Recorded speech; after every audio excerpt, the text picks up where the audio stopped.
who serve the public interest. Joshua Blakeney, Press TV, Calgary. Well, to discuss that a bit further, Joshua Blakeney himself now joins us via Skype from Calgary. Now, Joshua, is society at large aware of this issue? Are Canadians aware of this, and how are they reacting?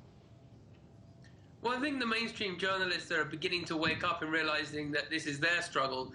For so long, it's just been citizen journalists and activists armed with cameras who have been on the front lines resisting the police oppression, the police violation of the supreme law of Canada, because of course the Canadian Constitution, at least in theory, upholds freedom of the press, freedom of speech in this country. But obviously unfettered, unlimited freedom of speech is inconvenient to the powers that be, to the police and to the political class, and so invariably they employ methods to try and curtail freedom of speech and try and exclude from the public domain certain forms of media that are inexpedient to them. So, for example, when you have people filming the police murdering someone with a taser, it's not surprising that we see the police coming over to that individual. Here I'm referring to a boy named Paul Pritchard who filmed the police tasering a man to death at Vancouver Airport. They took his footage and he had to launch a lawsuit, as my report just stated, to get his footage back, which was later actually used as evidence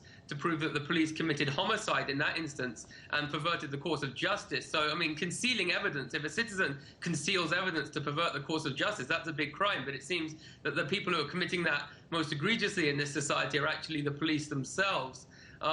We also see the political class recently enshrining or upholding, the Supreme Court of Canada did uphold Canada's rather Orwellian hate speech laws, which prohibit certain forms of speech and expression if they're deemed to incite racial hatred. Many people view this as being something that serves the interests of Canada's influential Zionist community and is a form of censorship which prevents certain historical analyses. We've seen historians, for example, thrown into solitary confinement. For example, a German man named Ernst Zundel was thrown into solitary confinement for 2 years with the lights on 24/7 in prison in a small room simply because of his historical conclusions.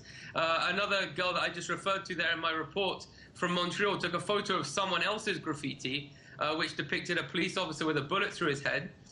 Some might say that's distasteful, but she took a photo of that and thought it was artistically interesting, posted it to Instagram, and found herself being arrested by the police. So there is no law in Canada that proscribes taking a photo of the police officers in their public duty, taking a photo and posting it to the internet. That's perfectly legal, but the police would like to create the impression that that's illicit and unlawful, because invariably that footage of police brutalizing people is used to further deepen the police into the public relations crisis that they've been suffering in recent months.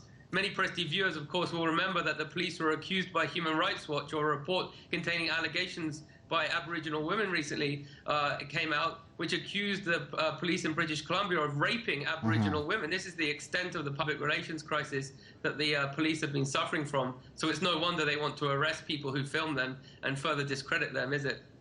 All right, Joshua, thanks a lot for that. Well, that is all for this edition of the Top 5. Don't go anywhere, though. Sheena's up next now with Sports International. Sheena, what do you have for us? Thank you, Agar. Well, Real Madrid targets Gareth Bale as a writer, his first day of training at Spurs, but will it be his last with the White Hart Lane club? Spanish giants Real have made a $130 million bid for the star. That means he's more expensive than Cristiano Ronaldo if Tottenham accepts the fee. I'll be back with the details of that and plenty more on Sports International shortly. Do stay tuned.